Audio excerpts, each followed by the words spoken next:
शिवसेना पक्ष चिन्ह कुणाचं? आज महासुनावणी. थोड्याच वेळात सुप्रीम कोर्टात सुनावणीला होणार सुरुवात. ठाकरेंचे वकील कपिल सिब्बल मांडणार बाजू. एकनाथ शिंदेही काँग्रेसमध्ये येणार होते. पृथ्वीराज चव्हाणांचं समर्थन करताना हुसेन दलवाईंचा दावा. काँग्रेस नेत्यांच्या विरोधामुळे पक्षप्रवेश झाला नसल्याचं वक्तव्य. तर दलवाईंचा प्रकाश झोतात येण्याचा मूड झाला असावा म्हणून अशी विधानं. उदय सामंतांचा खोचक टोला. केंद्रीय मंत्रिमंडळ विस्ताराच्या हालचालींना वेग. पुढील आठवड्यामध्ये फेरबदलाची शक्यता. पियुष गोयल यांच्या मंत्रिपदाचं काय होणार? धर्मेंद्र प्रधानांचं कमबॅक होणार का? याकडे लक्ष.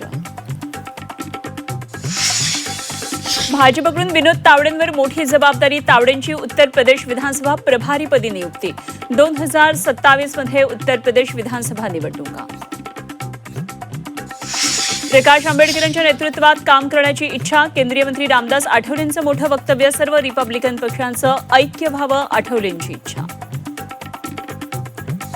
रिपाईमध्ये या, राष्ट्रीय युथ अध्यक्ष करू. रामदास आठवलेंची अभिजित दिपकेंना ऑफर. आम्हाला लोकांसाठी लढायचंय, राजकारणात पडायचं नाही. दिपकेंचं ऑफरवर स्पष्टीकरण.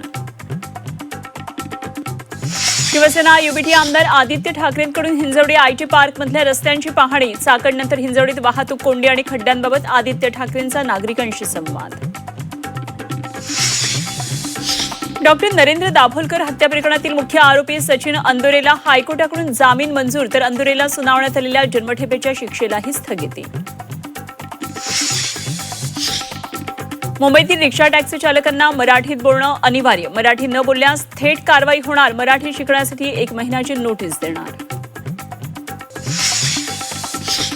अयोध्या राम मंदिर दानचोरी प्रकरणामध्ये चंपतराय अनिल मिश्रा यांना क्लीन चिट. एसआयटीच्या आरोपपत्रात दोघांचंही नाव नसल्याची सूत्रांची माहिती.